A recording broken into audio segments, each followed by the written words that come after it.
est-ce que vous avez écouté Jean-Bruno Taye tout à l'heure, vous écoutez également notre frère du Sénégal, est-ce que c'est gênant de voir autant de candidatures déclarées?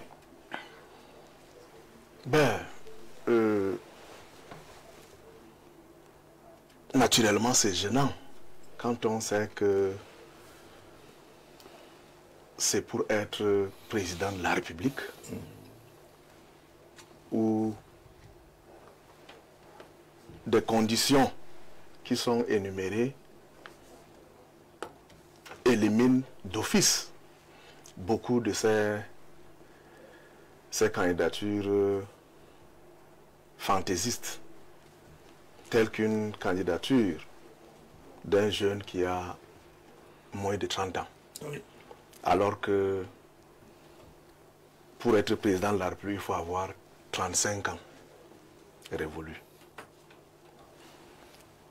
Ceci rentre dans ce que nous avons toujours proposé quand nous étions encore avec notre allié du RDPC. La révision du code électoral. C'est une des raisons qui nous a amenés à rompre l'alliance avec notre allié du RDPC. Donc,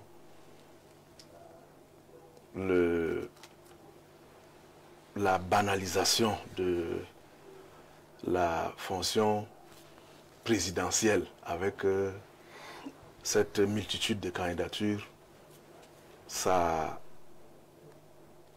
donne comme si au Cameroun, même si d'aucuns convoquent la longévité du chef de l'État sortant, ça ne peut pas être la raison pour que tout le monde, il y a encore une autre raison qui élimine d'office, celle d'avoir les élus. Ça également, ça devrait permettre, avant même le dépôt de candidature, un premier tamis.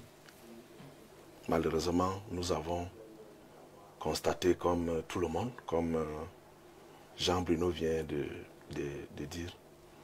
Mais pour ce qui est de l'Union nationale pour la démocratie et le progrès, nous n'avons pas ce problème parce que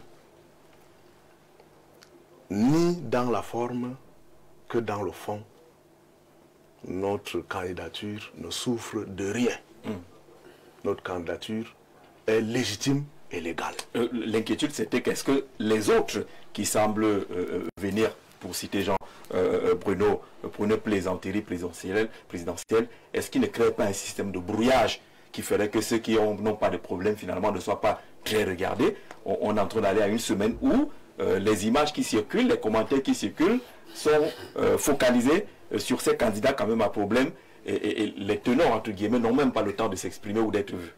Il n'y a pas un système de brouillage qui se met en place? Non, parler d'un système de brouillage pour une fonction présidentielle, ce n'est pas être conseiller municipal, oui, où on peut prendre quelqu'un qui vend même de l'eau ou de la tomate au quartier. Mais il s'agit d'être président de la République. Et quand on connaît les difficultés auxquelles les Camerounais font face aujourd'hui, ça gêne lorsque nous, qui sommes élus, parce qu'il y a beaucoup qui ne savent même pas comment constituer un dossier pour être conseiller municipal, parmi ceux qui ont fait ces dossiers. Oui. À plus forte raison d'être président de la République. C'est un peu du discrédit que ceux-là jettent sur cette fonction. Et nous ne sommes pas d'accord. Nous, on est candidat, ce n'est pas pour amuser la galerie. Et lorsque des personnes se lèvent un matin et décident de prendre son acte comme Jean-Bruno Taye vient de souligner, et prendre des documents, et les CAM qui, dès lors que quelqu'un se présente comme candidat, n'a pas droit de rejeter. Non, ça, nous ne sommes pas d'accord. Nous ne sommes pas d'accord. À cette étape-là, ils n'ont pas le droit de rejeter. Ils n'ont pas le droit de rejeter lorsque au moins les conditions minimales sont remplies par ceux-là qui veulent. Mais lorsque quelqu'un qui a 26 ans quelqu'un qui n'a pas d'élu, alors que la loi est claire. Il faut que cela soit comme un tamis avant même de... Ce n'est pas un concours d'entrée en 6e. Même au concours d'entrée en 6e, il y a quand même des conditions, il y a des règles. Oui. Donc vraiment, c'est un peu amusant, mais ça montre aux yeux du monde ô combien nous-mêmes, malgré les difficultés telles que le président du RDI a mentionné, c'est le problème de tous les Camerounais. Malgré les difficultés, vous réussissez quand même à trouver le temps pour blaguer. Non, oui, voilà, c'est ce que ça veut dire. Aujourd'hui, pour devenir maire dans ce pays, dans certains contextes, comme le cas du Mayorais, ce n'est pas à plus forte raison être président de la République où des gens s'amusent. Non. Quand nous, on sait qu'on a mouillé le maillot, on a travaillé dur, ou certains responsables jonglent, au lieu de mettre la date à laquelle vous avez fait signer votre document, ils marquent une autre date pour permettre à invalider votre candidature, votre dossier.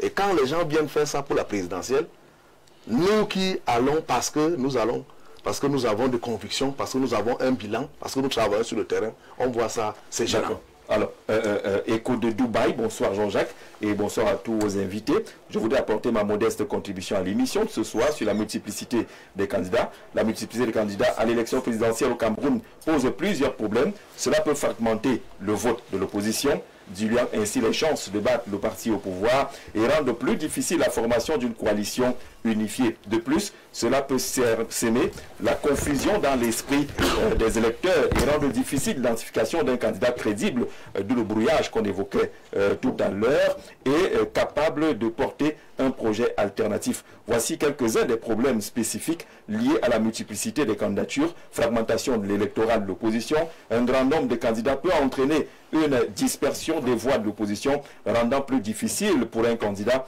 unique de remporter la victoire face au parti au pouvoir qui bénéficie souvent de la base électorale solide. Difficulté de former la coalition, vous l'avez dit, la présence de nombreux candidats peut rendre difficile la formation de coalition. Un nombre excessif de candidats peut rendre également difficile pour les électeurs de choisir un candidat en toute connaissance de cause, surtout si les programmes et les visions politiques sont similaires. Risque de manipulation, un grand nombre de candidats peut également peut être utilisé par le parti au pouvoir pour créer une impression de pluralité et de démocratie tout en conservant le contrôle du processus électoral. Coût élevé pour l'organisation des élections. Organiser une élection avec un grand nombre de candidats peut être plus coûteux et plus complexe. En résumé, la multiplicité des candidats peut affaiblir l'opposition, semer la confusion et rendre l'élection moins transparente et moins démocratique. Samson, depuis Dubaï, on salue les Camerounais qui nous suivent du côté de Dubaï. Alors la question, président Raymond Chiazok, vous avez suivi la réaction de Jean Bruno, monsieur le maire Célestin Yanda tout à l'heure. Multiplicité des candidatures, c'est à saluer ou pas? Je voudrais d'abord dire que toutes les analyses qui ont été faites ne cadrent pas avec ma position, celle de mon parti politique. Et parce que j'ai conduit à l'élection législative de 2020 une liste, je sais à peu près ce qu'on appelle une élection. Ouais. Ce que je voudrais dire, c'est que toutes les analyses qui sont faites ont sûrement leur fondement, leur raison. Mais la vraie raison, c'est un ras-le-bol du peuple camerounais à l'endroit du président Biya. C'est ça le problème. Ne commençons pas ce débat par la pluralité des candidats. Souvenons-nous que à Tchang, un fou s'est mis à écrire sur un mur pour dire que lui ne blague pas avec le président Biya. C'est la preuve de ce que le peuple camerounais, dans son entièreté, a vomi le président Biya. Dans son entièreté? Dans son entièreté. Oui, le mesurer par quoi? Comment vous faites pour le... On n'aura pas de mesure. Il en faut. Tout à l'heure, dans d'autres analyses, les gens vous ont dit... Quand vous dites entièreté, le voisin n'est pas d'accord avec vous. Donc on peut parler à l'entièreté quand même. Vous savez, nous sommes au Cameroun. Oui. Vos élites qui vous disent qu'à l'ouest, c'est 100% Paul Biya, ils ont eu le mandat de qui? Pourquoi c'est lorsque nous parlons qu'on voulait mettre des restrictions? Entièreté, on n'est pas... Oui, justement. Oui. Les autres disent également que tout le peuple est derrière le président Biya, que cela ne gêne personne. Non, ça va nous gêner. Ce que je voudrais dire, de toutes les façons, oui. Ça va vous gêner, mais je voudrais dire ceci.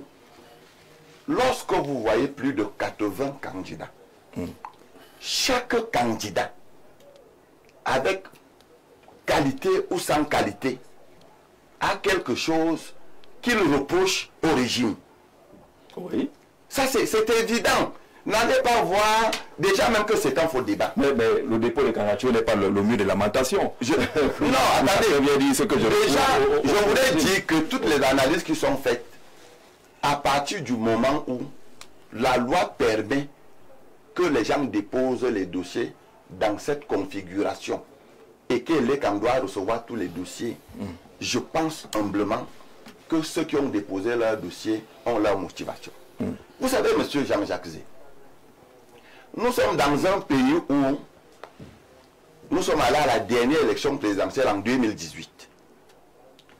Le Cameroun, le peuple camerounais a choisi son président, son excellence Paul Biya.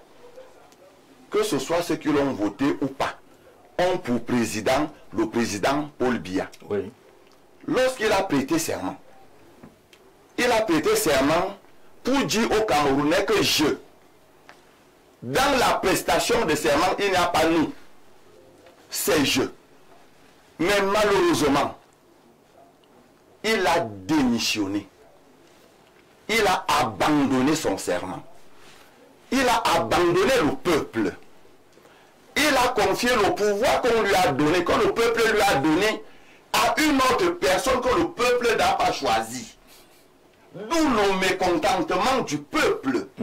D'où la pluralité des candidatures. Pourquoi ça ne se manifesterait pas par un soutien massif derrière les candidatures sérieuses? Non. Au lieu de venir chacun se balader et faire des déclarations comme on l'a vu, qui amusent aujourd'hui les réseaux sociaux, pourquoi ne pas, pour être sérieux, se mettre derrière les candidatures sérieuses et peser d'un poids certain? Chacun manifeste son mécontentement à sa façon. Vous savez, chacun, mais je vous dis... Donc on dit dépôt de candidature, chacun vient son problème. Non. D'accord. Je vais vous prendre une preuve ou des preuves. Il y a un Camerounais qui vous a dit qu'il avait été licencié sans façon et que ses droits ne lui avaient pas été payés. Son agent se retrouve au trésor public. Qu'on prenne ça là-bas. Papillon est venu vous dire qu'on ne paye pas ses droits d'auteur. Qu'on prélève là-bas. Je vous dis que si nous mettons de l'intelligence pour analyser les actes que d'autres personnes ont posés, ces personnes ne sont pas nous. Moi, j'ai eu peut-être la chance, j'avais appris avec Hegel, que nul n'est moins seul que le solitaire qui médite dans sa pensée. C'est ceux qui sont allés déposer leur dossier, qui savent ce qui les a animés. Donc, ils sont seuls dans leur pensée. Maintenant, lorsqu'on voit, pour la première fois, M. Jean-Jacques Zé, que même dans le RDPC, on est 2 candidats. N'allez pas voir la pluralité des candidats des autres partis politiques. Qui l'aurait cru? C'est le thème, hein, c'est le thème de l'émission. Justement. On n'a pas épargné le RDPC. Voilà. Vous en faites, on n'a pas épargné le RDPC. Oui. Pour qui l'aurait cru que même à l'intérieur du RDPC, qu'on ait 2 candidats. C'est la preuve de ce que ça brûle partout. Ça bouillonne partout. Les mécontentements sont partout. Le peuple camerounais, je l'ai dit tout à l'heure, je retire ce que j'ai d'abord dit pour dire, je ne dis plus dans sa majorité, pour dire que la grande partie du peuple camerounais a constaté que le président Biya a abandonné le pouvoir. Il a cédé le pouvoir. D'accord. À quelqu'un d'autre. D'accord. On poursuit avec naturellement nos invités qui sont là. Joseph, sur la question, vous avez écouté les réactions des uns et des autres. Là, ça s'équilibre un peu. Il y en a qui condamnent, il y en a qui saluent en disant que c'est une tribune offerte à ceux qui vivent des frustrations et qu'ils en ont profité pour venir les exposer. Et ça veut dire qu'ils ne sont même pas candidats à l'élection présidentielle. Non, du moins je m'en voudrais de continuer sans revenir sur une remarque que vous avez faite. Parce que vous avez dit que cette pluralité de candidature entraîne un brouillard au sein de l'opposition. Mais je ne pense pas que c'est des candidatures. Prenons par exemple le cas du patron du président de l'UNDP, oui, de M. le maire Yanda, à peine il déclare sa candidature, qu'il se met à recruter au sein de l'opposition. Parce que nous, au PCC, ça a été une gêne de constater que comment à peine le président Bello Bouba retrouve l'opposition en période de campagne d'élection présidentielle, au lieu de montrer qu'il est revenu dans une famille en orientant vers la mise en synergie des forces, il se met à non seulement à recruter, mais à mettre en avant, c'est comme si c'était l'exploit au sein de l'opposition. Donc je crois que c'est ce type de comportement qui peut amener un brouillard. Nous, au PSN quand même, nous avons été agréablement surpris de ces candidatures, parce que lorsque vous prenez le jeune de 30 ans, souvenez-vous que lorsque le président Cabral Libi appelle les Camerounais à se mobiliser, à s'intéresser à la question politique, son message est prioritairement destiné aux jeunes. Donc il dit aux jeunes, prenez la relève, n'attendez pas que quelqu'un d'autre vienne prendre le destin de votre pays en main. Vous allez beau critiquer vos parents, vos anciens qui sont là, mais tant que vous ne prenez pas vous-même votre destin en main, vous ne serez pas sorti de l'auberge. Quand nous voyons donc aujourd'hui qu'il y a un jeune de 30 ans qui se lève pour aller déposer sa candidature, pour nous c'est un bon signal. Il faut comprendre que la majorité, le taux, pour parler pour que le censé de Cameroun nous comprenne, la grande composante de la population camerounaise est jeune. Oui. Il est anormal qu'on ait des jeunes de moins de 35 ans qui composent 60% de la population camerounaise et que les moins de 30 ans ne puissent pas accéder à la fonction présidentielle. Donc, nous comprenons d'abord ce message. Pour nous, c'est une victoire parce que voilà un jeune au moins qui a eu le courage. C'est qu'à 30 ans, on est prêt. Oui, de dire qu'il est prêt à 30 ans. Ça veut dire que nous, au PC, nous sommes contents. Mais en plus, parce que tout à l'heure, le maire a dit que nous avons appelé à modifier la Constitution pour réviser un certain nombre de choses. Donc nous pensons que ces jeunes-là lancent un message à l'endroit de l'amélioration des conditions de participation à la question électorale. Tout ce que nous disons à ces jeunes et à tous ceux-là qui n'ont pas eu son courage, c'est de prendre 2025 donc comme étant une opportunité pour créer un environnement qui permette à ce que les jeunes soient véritablement pris en compte dans le processus de gestion de leur pays. Parce qu'on ne peut pas être ceux qui souffrent et que vous laissez votre destin entre les mains qui ne sont pas de votre génération. Donc c'est le premier regard que nous avons. Ou le deuxième, tout à l'heure, monsieur le président était en train de le dire, nous observons quand même que dans cette floraison de candidature, il y a davantage les revendications qui sont posées. Donc, et c'est de bonne guerre. Parce que nous qui partons à la conquête du pouvoir, c'est vrai que le PCN, lui, il est tout le temps sur le terrain, il a le temps d'écouter les Camerounais pour comprendre leurs problèmes. Mais c'est aussi un moment de comprendre que véritablement, dans ce que nous voulons adresser comme offre aux populations, il faut écouter les aspects les plus importants qui sont aussi exposés à l'occasion de ces activités. Mais on ne va pas créer la démocratie et interdire aux Camerounais de manifester leur volonté. Il me souvient qu'en 2020, à l'élection, on a manifesté sa volonté. Oui, nous avons en Côte d'Ivoire, en 2020, nous avons 41 candidats retenus. Oui. Mais peut-être que les gens ne sont pas au courant. Si on a 81 postulants au Cameroun. Est-ce que c'est donc un bon exemple s'il y a eu 41? Non, nous ne voulons pas. C'est pas à nous de parler. C'est pas à nous de parler les hommes. Le sérieux. C'est vous qui avez cité. Le sérieux. Non, je veux tout simplement dire que c'est pas une première. Parce que les gens donnent l'impression tout à l'heure. Je suivais Jean-Bruno Tagne. Ils étaient à 41.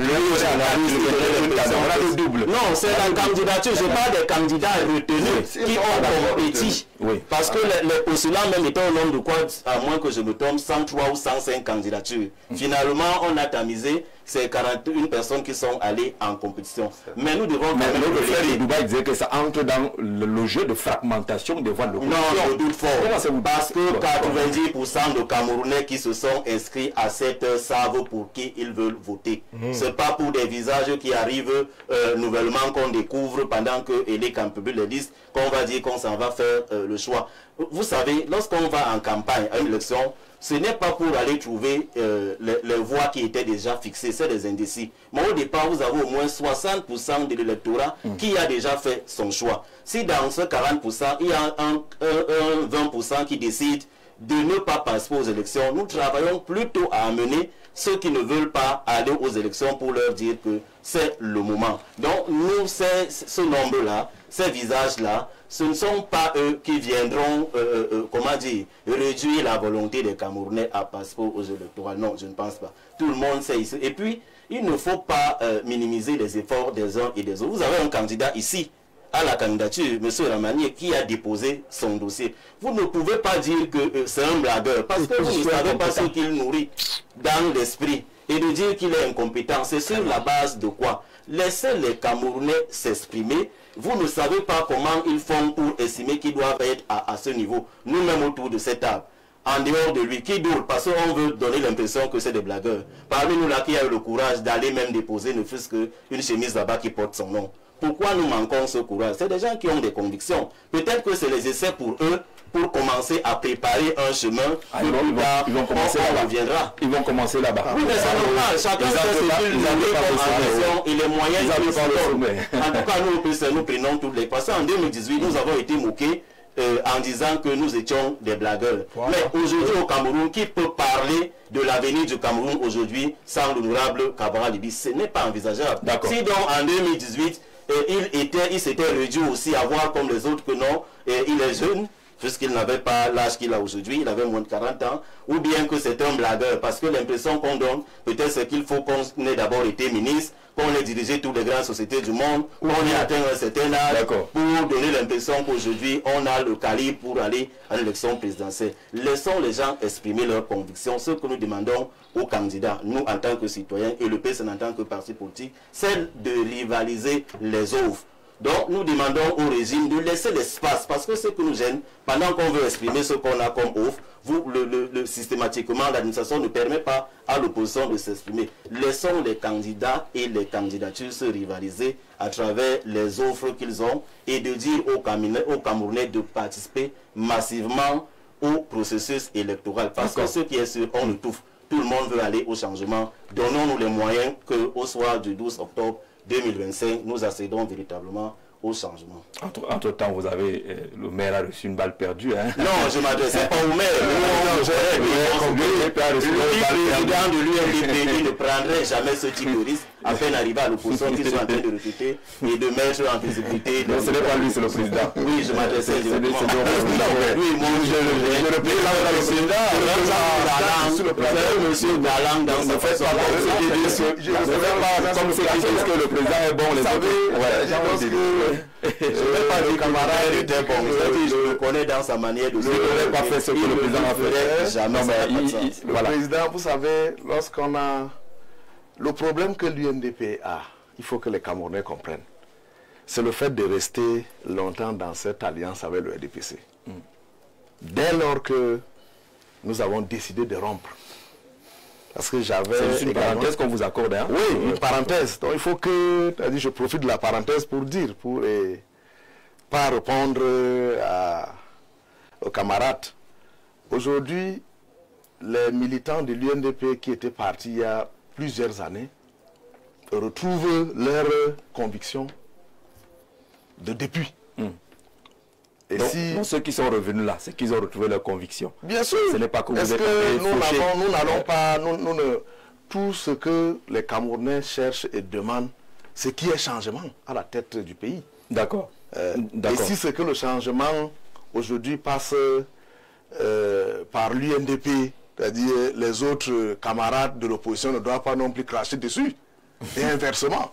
D'accord. Ramani, sur la question d'entrée, concernant la multitude des candidatures déclarées ou déposées, les dossiers déposés à Elections Cameroun, les avis sont divergents là-dessus. Il y en a qui condamnent et il y en a qui pensent qu'il faut aller au-delà de 80 comme chiffre, mais aller voir ce qui peut être motivation. La souffrance pour le président du RDI et d'autres arguments ont été avancés. Les vôtres. Alors, je dirais simplement qu'il faudrait comprendre que la fonction présidentielle, c'est d'abord un engagement personnel et légitime. Pour être candidat à l'élection présidentielle, je crois qu'il y a au moins 3 principes. D'abord, avoir qualité. La première qualité, c'est d'être citoyen camerounais d'origine. Avoir compétence, avoir même capacité. Moi, je comprends qu'il y a actuellement un tribunal de l'Inquisition qui voudrait nous ramener à ce qu'on a appelé à une époque la guerre des religions. Mais quand vous dites avoir capacité, ça suppose quoi? Non, là, mais si vous vous sentez, C'est tout simplement. Si vous vous sentez capable, se sentir capable. Capable, oui, d'aller s'asseoir, de signer les papiers, puisqu'il n'y a pas de course de fond, il y a encore d'athlétisme au palais présidentiel.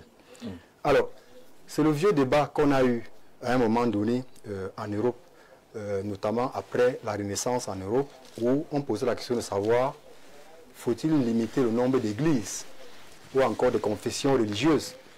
Il y en a beaucoup qui disaient que non, il faudrait qu'on limite le nombre d'églises.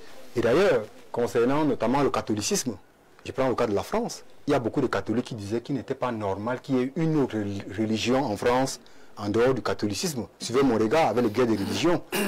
Donc quand les protestants émergent en France, pour le cas de la France, les protestants sont pourchassés. Donc c'est la chasse à l'homme, ils sont persécutés. C'est ce qu'on retrouve en 2025 au Cameroun. C'est-à-dire que comme... Qui est chassé, qui est persécuté? Mais l'émergence de nouveaux acteurs dans le champ politique, on les dénigre, on dit que c'est des injures, qui n'arrivent même pas à manger, machin, truc, etc. Alors, cela est excessivement dangereux. On est comme dans une famille où le père et la mère existent, un enfant naît de ses parents et dit à ses parents, non, non, non, papa et maman, il ne faut plus que vous fassiez d'enfants. Vous devez être le seul dans la maison. C'est ce qui se passe au Cameroun. Alors, vous avez dit tout à l'heure, vous avez parlé tout à l'heure de candidats sérieux. Mais moi, je ne comprends pas, Jean-Jacques Zé. Excusez-moi de m'étonner. On sait, en épistémologie, on sait au moins qu'il y a deux qualités qu'on peut attendre d'un dirigeant. Les qualités intellectuelles et les qualités morales. Par qualité intellectuelle, neutralité, objectivité, autre. Par qualité morale maintenant. C'est ça, c'est suffisant. Attends, qualité non, intellectuelle. J'ai dit qu'il y a deux. J'ai donné deux catégories. Et autres. Ouais. Oui, qualité intellectuelle, c'est l'objectivité, il faut être neutre, il faut être sérieux, ainsi de suite. Maintenant, les qualités morales, on a par exemple la vertu. On connaît bien les théories sur la vertu, qu'un homme d'État doit avoir de la vertu, le sérieux et la probité. Je vous ai entendu dire depuis le début de l'émission que les candidats sérieux. J'ai mis entre guillemets. Donc vous voulez dire qu'il y a des candidats qui ont des qualités morales. C'est-à-dire ceux qui étaient là depuis 43 ans, 30 ans, 35 ans.